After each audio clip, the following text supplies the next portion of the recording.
Hello, and welcome to episode 19 of Friends of the Show. I am Stephen W. Skinner. This is the podcast where I talk to some of the funniest and most interesting friends I know. They're the friends of the show. This week's friend is Abby Cohen, a very funny and nice writer lady who has written some of my favorite tweets of all time. We have a great chat about the importance of staying in shape for unexpected situations and the fun that can be had partying with hippies. Join us, won't you? Friends of the Show, episode 19 with Abby Cohen starts now.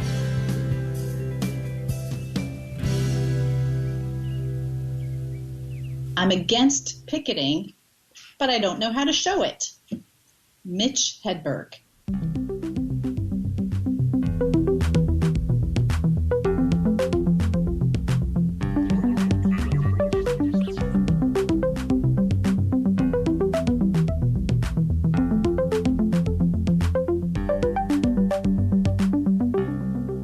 Yes, the wise words of Mitch Hedberg. Thank you, Abby, for providing that quote, and welcome to the podcast. Thank you so much. I'm so very excited to be here. Yes, thank you for joining me. Just for the listeners, Abby is one of the funniest people on Twitter. Truly some of the greatest all-time tweets. I'm talking legendary status.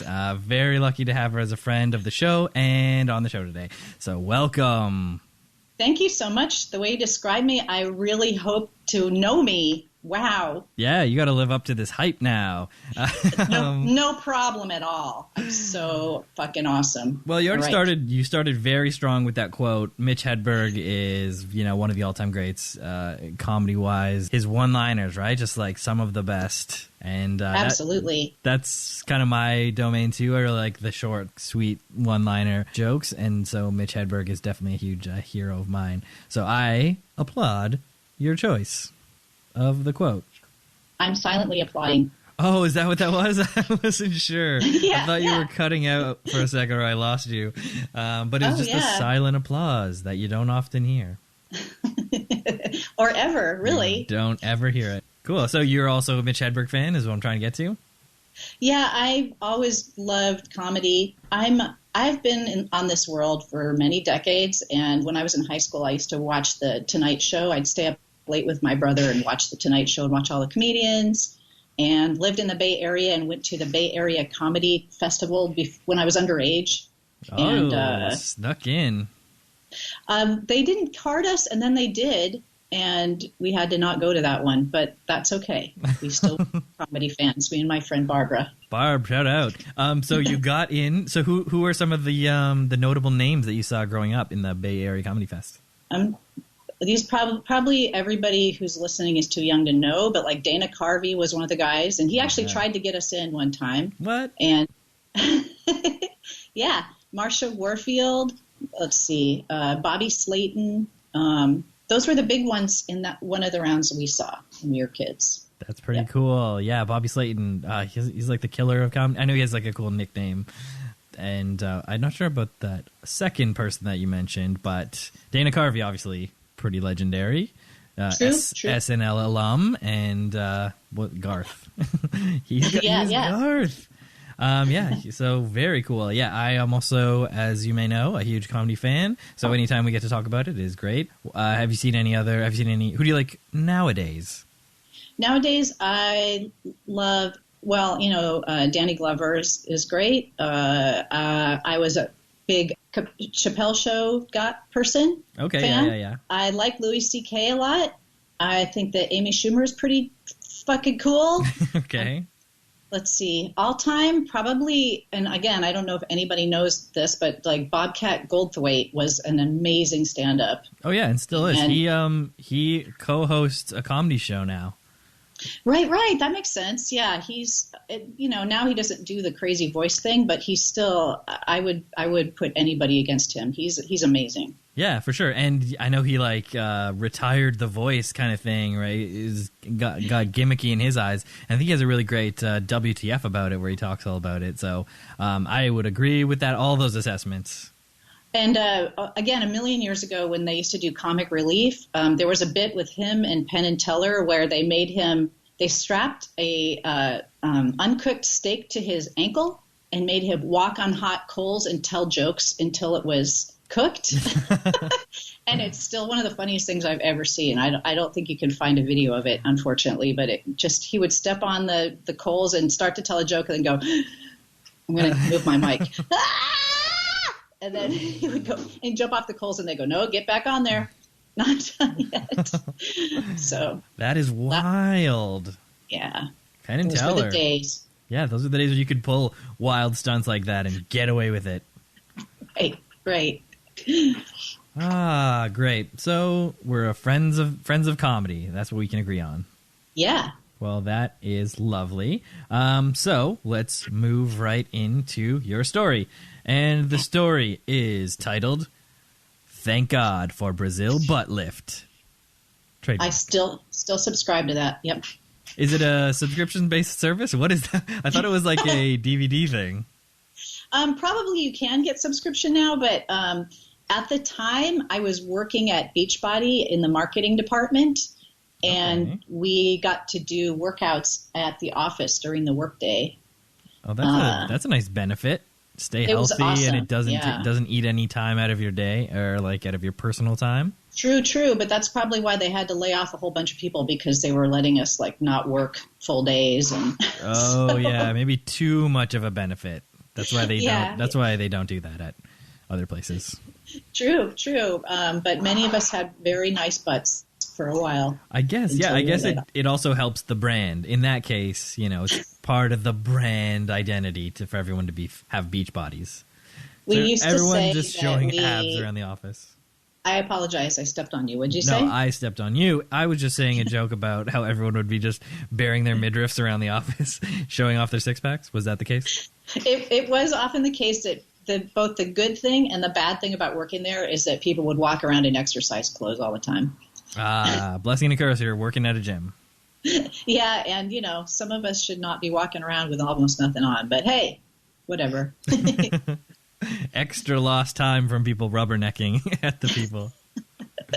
Yeah, that was another, I've got a disability. I craned my neck too hard. I'm sorry, I'm on workman's comp. Whiplash. How'd you get this? Never mind.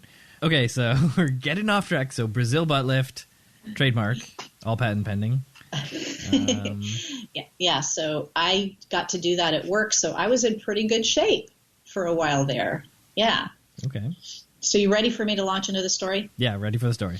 Okay, so during this time when I worked at Beachbody, it was also my kids and I were getting ready for a camping trip. A long drive. I live in L.A., and we were driving up to Oregon, and I got a nice luggage carrier to put on my car. And I was a newly single mom, which means I was separated from my ex, who always did the luggage rack stuff for me, luggage wrangling. Yes. And at the time, a friend of mine said to me, now make sure you secure the luggage rack really well on your car. And I'm like, yeah, that's a really good idea. And I thought by listening to that advice, that would be enough. But actually, I had to secure it to the car, and I didn't. I was very excited, me and the kids, driving up, and it was probably altogether I would say a 12-hour drive. And the first hour into the trip on a very hot summer day, an hour north of L.A., I saw in the rearview mirror that our belongings were flying off the top of my car and onto the freeway, spreading all out, sleeping bags, clothing, shoes, everything. And because I had my two kids in the car, I was not at liberty to freak the fuck out. So I'm like, oh, our stuff is flying off the roof. Look, kids, our stuff. Hey, our stuff. And I was literally praying, don't freak out, don't freak out. I was saying the Serenity Prayer, which I don't know if you've heard of that, but that's something that I do if I'm freaking out. All right, can we hit us with it? Let's see. God, grant me the serenity to accept the things I cannot change, courage to change the things I can, and wisdom to know the difference. Great. Not to go too religious on you guys, but it helps me if I repeat it to kind of calm down. Probably not if I'm repeating it like shotgun fire, like God, but I was doing. You gotta focus. It's sort of it's a mantra, right? You're just trying to meditate. You're trying to focus. That's right. That's right. And it did in fact keep me from freaking out for a little bit. And I pulled over and I was like, hey guys, I'm going to pull off the freeway because I need to get our stuff or something. So I pulled off the freeway, and it was an elevated part of the freeway. Pulled around to the right, and at the bottom there of the ramp, there was a cop, and he was ticketing somebody with a trailer. I pulled over and I said, hey, I just dropped a whole bunch of my shit across the freeway. And he looked up and he saw the traffic up there. He goes, oh, I see your luggage rack. And I went, yeah. And he goes, well, that must be why the cars are slowing down up there. I was like, oh my God, they are? And he goes, yeah, okay. So he wrapped it up real quick with the guy with the trailer. So that guy with the trailer is probably lucky that I was having an issue. Yeah. And he goes, let's go get your stuff. Can you pull back onto the freeway? I said, I really have no idea where I am. So if you go ahead, then I'll follow you, okay? And he goes, okay. So I followed him, and my kids are just sitting there like, wow. They couldn't even believe it. They couldn't believe I wasn't losing it, I think. Yeah. And police escort. You don't often get that. No, only if you really fuck up bad, you get a police escort. So I followed him onto the freeway, maybe 3 turns around to the right. And indeed, the traffic was really jammed. They're trying not to run over our stuff. So he did this cool thing, the car, where he was putting his siren on and zigzagging across all lanes of traffic. And so the cars are like, okay, we respect you, officer, and they stopped. Yeah. And then I'm sitting there going, what am I supposed to do? And he gets on his loudspeaker. He goes, get your stuff. I'm like, oh, okay. That's your cue. Him telling you, get your stuff. Now, if you ever hear a cue like that, then you know you should get your stuff. So I parked real quick, and it was like 90 degrees. I was running up the freeway, and as I'm running, it was one of those surreal moments where it's kind of in slow motion, like, am I really running across the freeway in 90-degree heat, grabbing my sleeping bag and all this stuff off the freeway? And I was. And so the cars that were stopped were really not happy, and they were honking and stuff. And meanwhile, my son and my daughter had seen like semis running over their sleeping bags and all of their crap for the camp out. And as I'm picking up the stuff, I look and I see that my daughter is crying and my son is laughing. It was a very cute moment, revealing of all of us. And I got a bunch of our stuff, and I collected it on the side of the freeway. And then I drove up to, I went back to my car, drove up to it, put it in the car. And the cop was very kind, and the people were happy to be going again on the freeway. And some of them took the liberty of honking at me. Mm-hmm. But it all ended up pretty okay. When we got to the camp out, we'd only lost a jacket or two. Like my son's sleeping bag had tire tracks on it. But he liked it's to say, proof. He goes, I have street cred now. Yeah, definitely. So I know now to secure the luggage rack. That's the moral of the story. And also to keep working out in case something happens, because I didn't pass out. I've passed out before in life, but not that time. That is the moral that we're getting to with the Brazil butt lift, and the workable benefit of the working at the gym is you got to stay a little bit healthy in case something like this happens, where you got to run across the freeway in 90-degree heat, picking up your stuff. There's the silver lining. I was in good enough shape to pick my stuff up the freeway without passing out, and be a beacon for my kids to follow. Yeah, pretty good. And also, you didn't break down under everyone honking at you. You weren't like a mess of tears and people were yelling at you. You're just getting your stuff. You're trying to help the situation. Like, it's no one else is getting out and picking up the stuff. No, or stealing it. They could have done that. It could have been worse, Yeah, could have been sleeping bag looting. Yeah. I mean, technically, right, it's like findies keepies at that point if you're going to picking it up off the freeway. If you want a sleeping bag with tire tracks on it, then that's the way to get it, I guess. It might be hard to arrange. Street cred. But there you go. Street cred. Yeah. Well, thank you for that story. And I guess everyone had a great camping trip at the end? Yeah, we go up to this big hippie festival. It's 18,000 hippies camping in the woods. Hippie festival. I think we need to hear more about this. So every year you're doing this hippie festival. I think you might have mentioned it recently in one of the DM rooms. Very neat kind of thing. So it's every year, and you go barefoot. I don't usually go barefoot that much because I'm a big pussy, but my daughter does sometimes. Nice. And a lot of people do? Like, that's kind of a thing of it? It's like a big music festival. Let's see, like circus, vaudeville acts, 18,000 hippies. That's just the volunteer crew that puts it together. That's not the paying public. Oh, and wow. And you get tickets? Sorry, you're going to say what it's called? Oh, it's called the Oregon Country Fair, and this year, 2017, was the 48th one. Oh, man, in 2 years it's going to be insane. That's right. Maybe I'll sign up for the 50th anniversary one. That would be nuts. It's really great. So what are some of the things that you do there? Circus stuff. I guess you attend circuses. And what else? You get big communal showers and stuff? How hippie does it get? There is, in fact, a big communal shower and sauna facility called the Ritz. The Ritz. And, they're putting it on. I missed your question. No, that wasn't a question. Just saying they're putting it on. Oh. Putting on the Ritz. Yeah. And, it's a weird thing. Like, I remember, I think on an NPR quiz show, I heard that it's one thing that improves a person's self-esteem about their body image is to be a nudist, because that's where you see that bodies are not perfect. That if you don't have a perfect body, then you are like 99% of the people. I guess that's true. You really get accepting of it really quickly. Yes. And sometimes it's so interesting, you don't even think about your own body. You're like, what the? Look at that.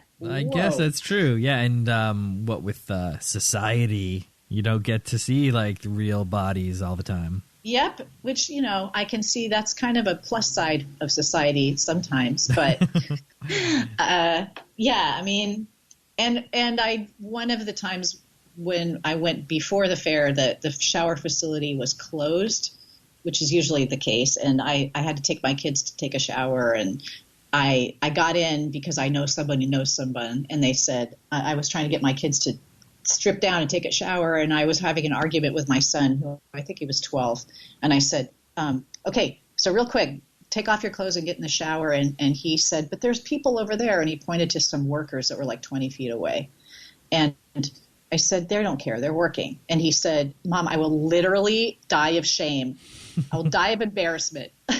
Yep. And I said, well, first of all, you're using literally wrong, because that's not going to kill you. And second of all, we have to get this done. Let's just do it. Just pretend you're okay with it for now. And he was like, okay. He grudgingly started to do it. And then I turned to my daughter to say, can you take your clothes off? And she was already naked. Yeah. So once again, the juxtaposition. You never know. I mean, brother and sister, right? But so different. Yeah. So different.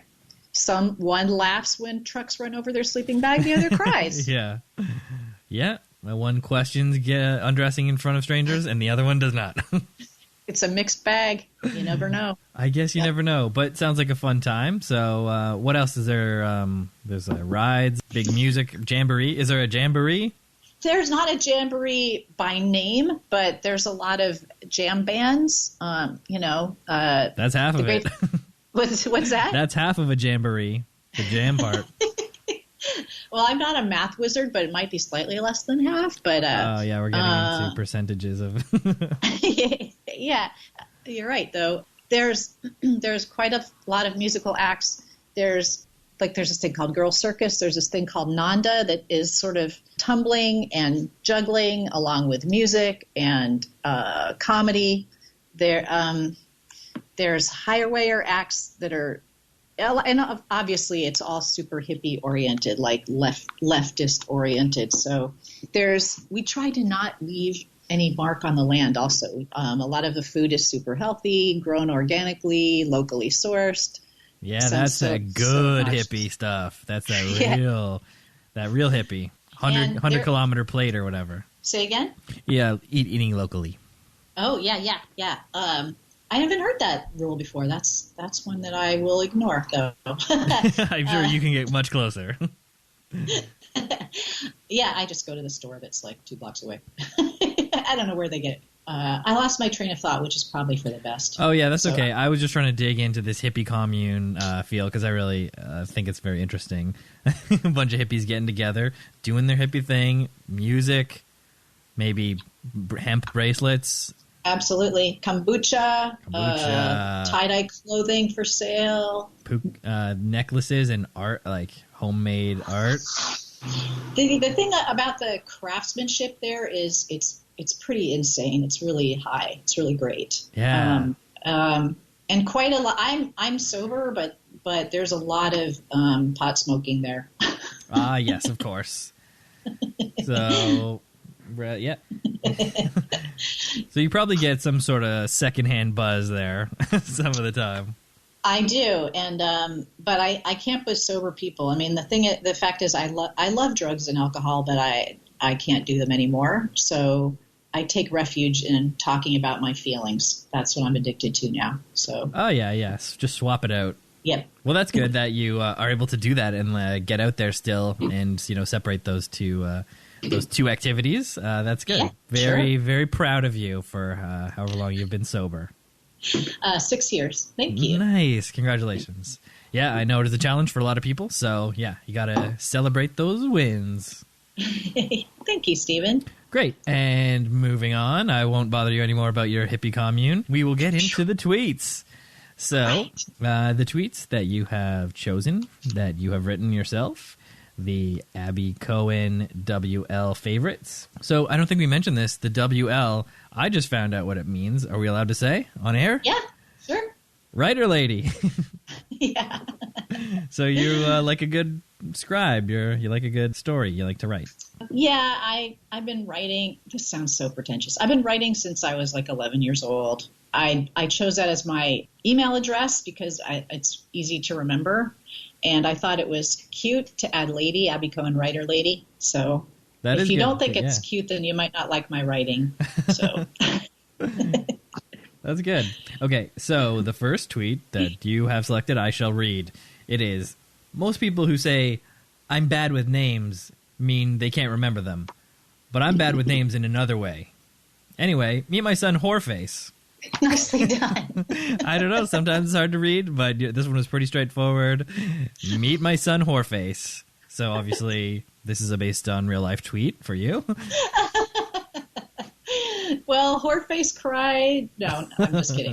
Yeah, it's bad. Maybe it's bad form to laugh at your own tweet, but I'm going to say I like how you read it. Thank you. Oh, you're welcome. And I do like the tweet also. So what made you come up with this one? I was at a gathering. I was having dinner with some people, and one of the women said, "Oh, I'm so bad with names," and it just that thought occurred to me. There are different ways of being bad with names, and then I literally picked up my phone and wrote it down before I could forget. Beauty. Yeah, those ones are the best when they just come to you and you're like, oh, I know this is something. Jot it down for later. Think it up, Jot it down. That's the rule of Twitter. Yep. Well, thank you very much for that one. That one was tweeted at 12:22 a.m. on June 9th, 2017. I guess we're in different time zones, so for you that would have been like 10 o'clock or something. I think I was actually in Indonesia when I tweeted that. So. What? Yeah. Oh, just globetrotting. No big deal. No big deal. That's so funny because I hadn't been out of the country in 15 years. I had to get a new passport and everything. But I was in Bali in June, and that's where I was at that dinner. That was the dinner. It was in Bali. Yeah. Very cool. Yeah. I guess you're living quite the life. I am. There. This is my summer, man. This is you.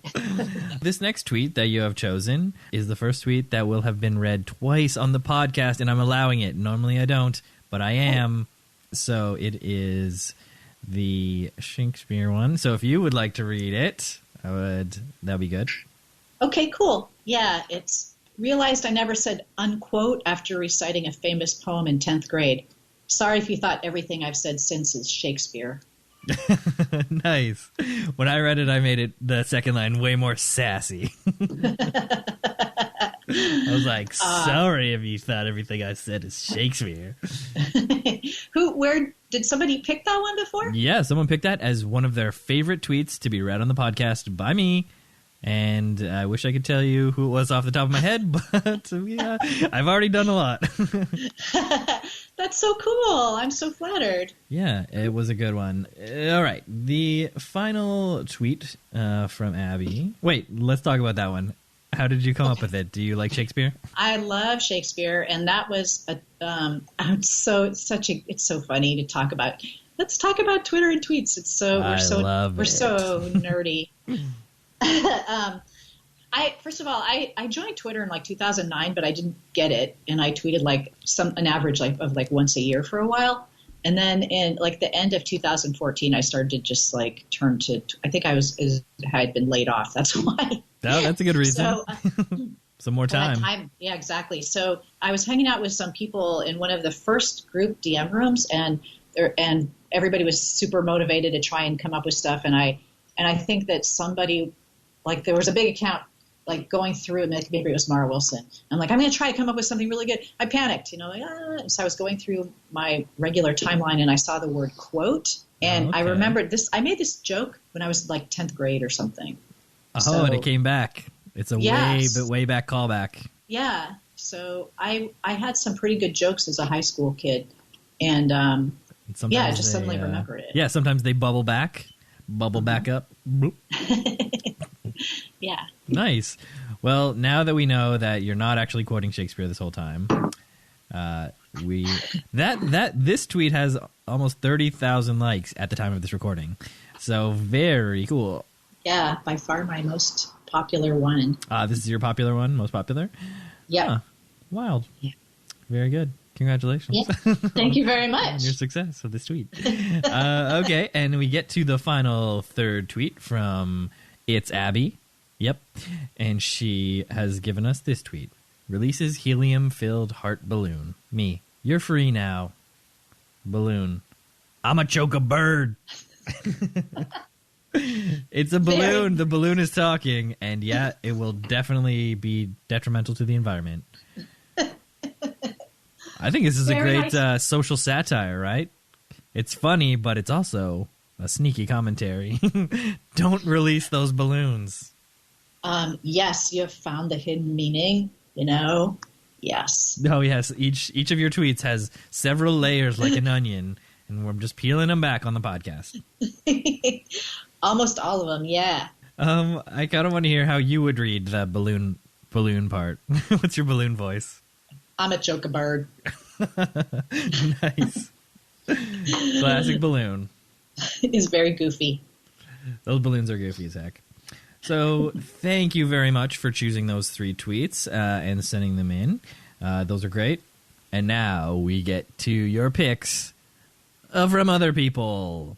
First, from Joe West at Joe J. West.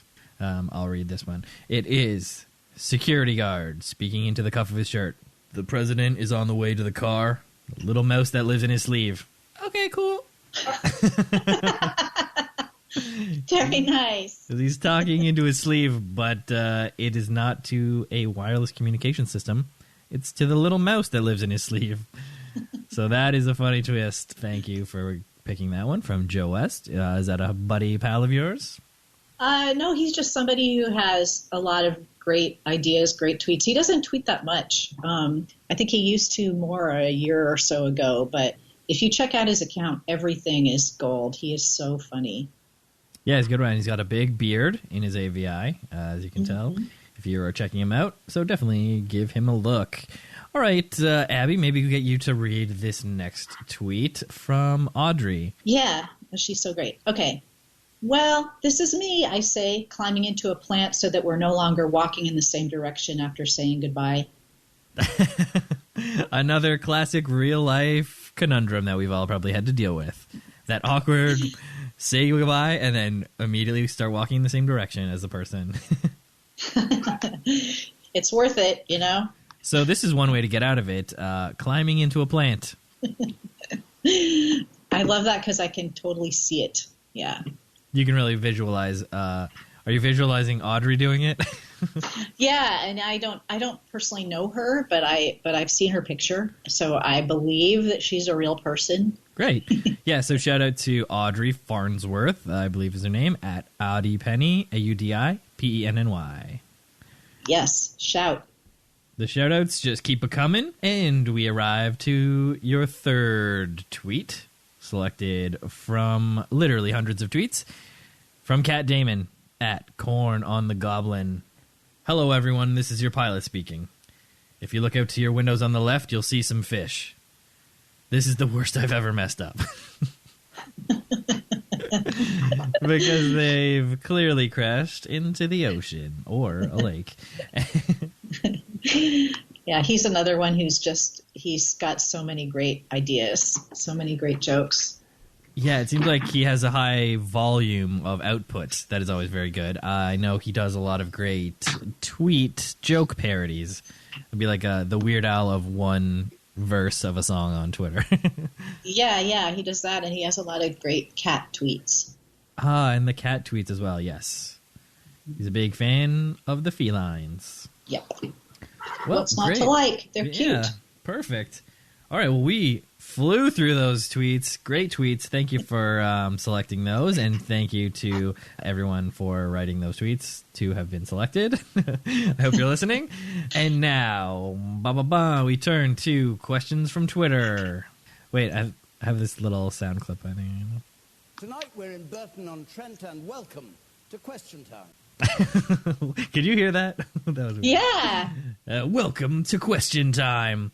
So we'll get right into it. Thank you to everyone for submitting questions, and for the listener, follow FOTS Pod on Twitter, and be sure to submit a question to future guests. It's my favorite thing. So the first question comes from friend of the show, Gwen Lawson.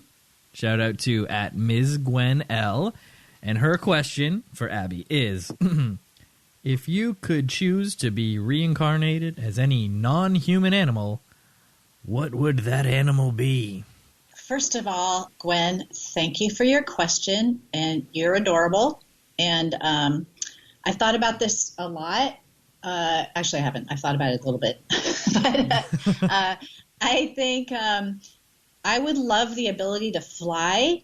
So I would love to be an American eagle for a few reasons. One, everybody's cool with the male pattern baldness because it's part of the name. So whatever. It's like bald and proud of it. And also, the flying thing I referenced earlier, you can, like, if somebody's walking near you, you're crowded in a group, then just fly over their head, whatever, I'm good.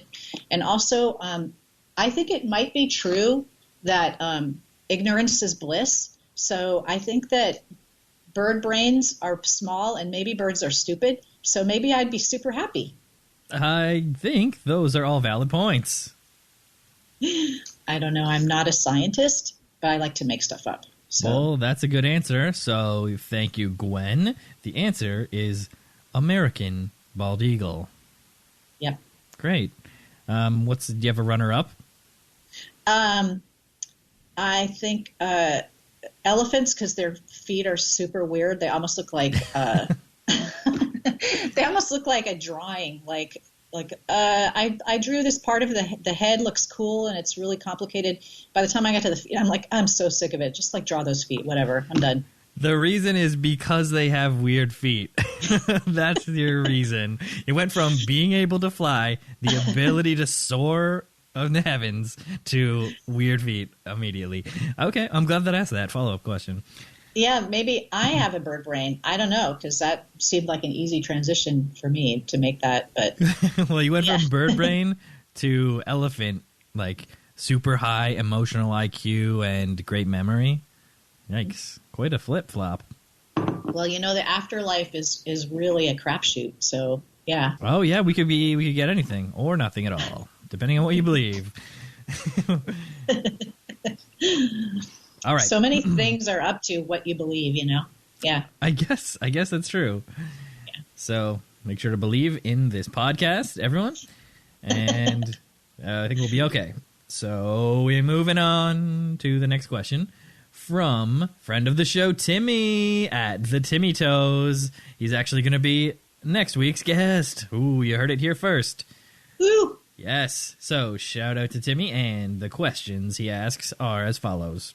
1. Is cinnamon toast better with peanut butter? Wait, with peanut butter or butter? The idea of cinnamon toast with peanut butter makes me gag. So I got to say butter, and also everything's better with butter. So yeah, that's a blanket answer. Yeah. Not a funny answer, but just straight up 100%, 1,000% truth. Just true. Just real answers here from Abby. True as fuck, man. We're getting the straight goods. Mm-hmm. This is the real deal. That's me. All right, so butter. Okay. Yeah, I've never heard of that either. I've never heard of either of those. So, Timmy, weird question. Number 2 from Timmy. What's the worst thing you've yelled while driving? Well, we've heard people yelling at you, so now what would you yell? The first thing I thought of when I read this question was, you Michael Bublé looking dick. But I've never actually yelled that. But you just got that ready to go. I'm gonna make sure my windows are closed if I yell it, because first of all, I try not to say anything about somebody that I wouldn't say to their face, and I don't want to hurt Michael Bublé's feelings, but I'm just not crazy about his music. I think probably the millions of dollars he has would protect him from whatever I think about him, but I don't like him. Well, Michael Bublé, I hope you're not listening. Everyone else in the world, listen, Michael Bublé, you're excused. And nobody tell Bublé about this. Just don't tag him or anything. He doesn't need to know. Let him live in ignorance and think that Abby is still a fan. Let him think that Abby is still a fan.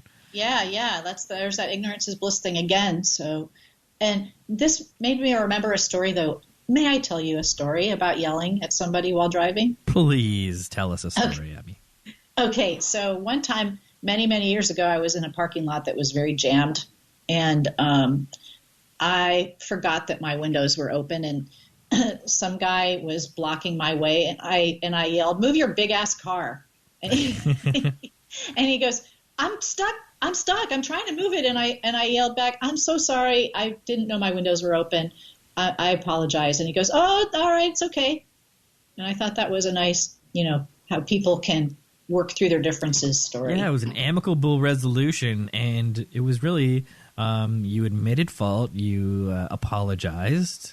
I mean, what else can there be, I hope that everybody who's at war with someone else can take something from that story and put it to good use. Oh yeah, let's mend some broken bridges here, guys.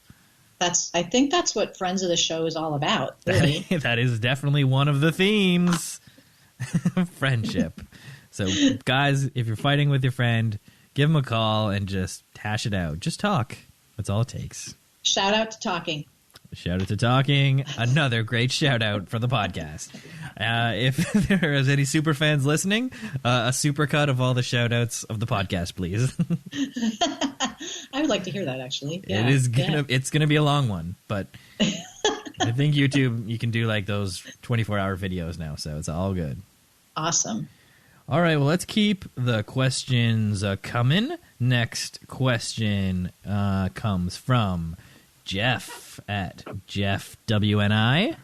I believe he is from Wales or the UK. I'm just trying to determine some of the identities of our question askers.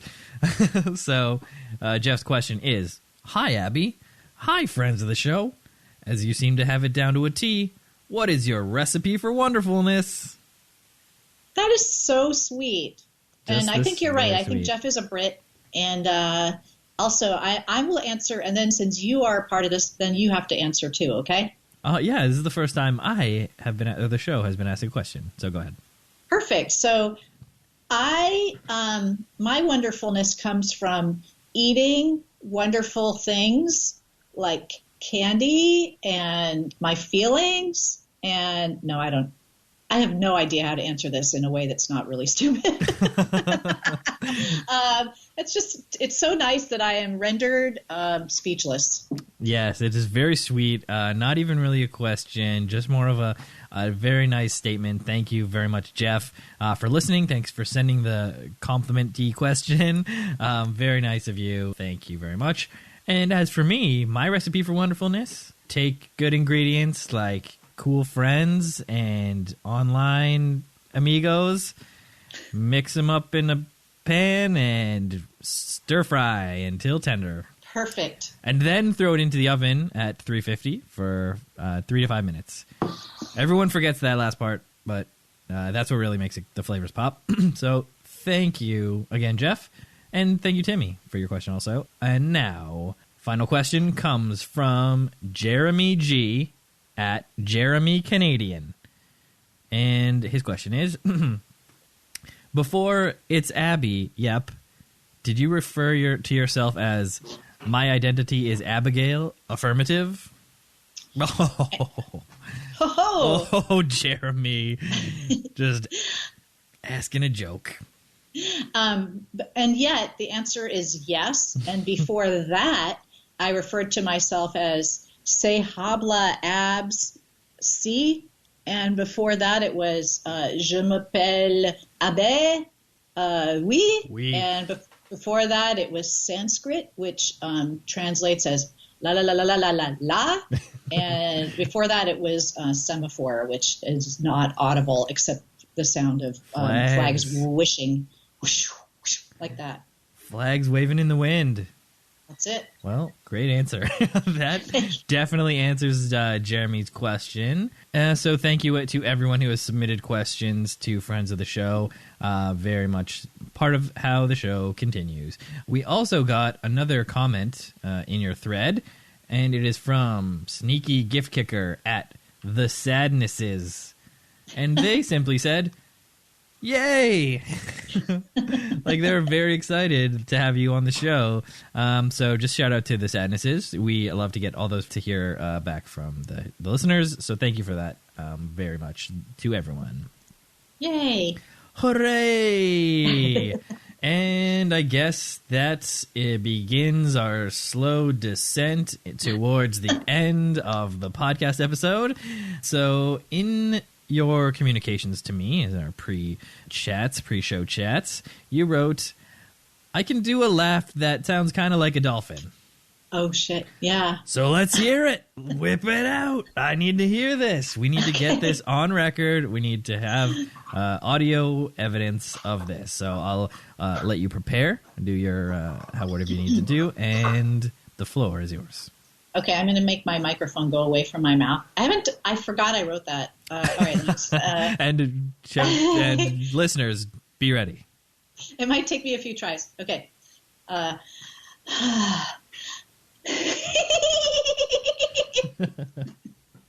Did you pick that up? We got it loud and clear. I think I'm looking at my technician. Yeah, yes, we got it. He's checking, and we got it. Very dolphin-like. Okay, cool. What do you think? I can also do a monkey. That's really loud. All right, yeah, do the thing where you move the mic back again, and we'll see. Okay. All right. Yeah, you really got into it. I actually believed that I was podcasting with a monkey. Cool. Yeah, apparently I have no shame. Awesome. Good to know. Well, I don't think we can top that, so I guess we got to end the episode there.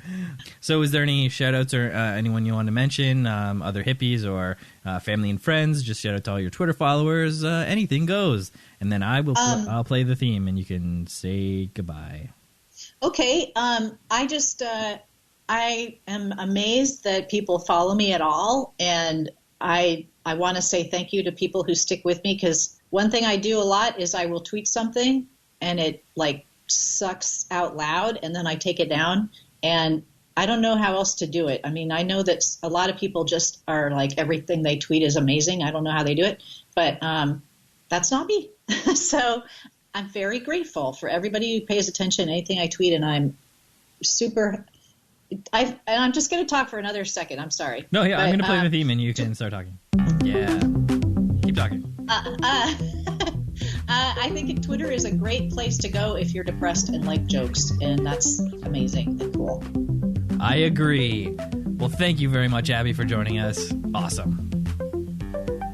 Thanks. Well, that's it. I hope you enjoyed this week's episode with Abby. And if you did, please send us a message. We'd love to hear from you. Follow FOTS Pod on Twitter for Inside Scoop and to ask a question for future guests. And follow at Skinner Steven because that is me. Thanks to Ruby Coast for providing the music. Visit StephenWSkinner.com for all the episodes. Or subscribe and get a new episode delivered fresh to your door every Monday. Thank you so much for listening, and have a great one.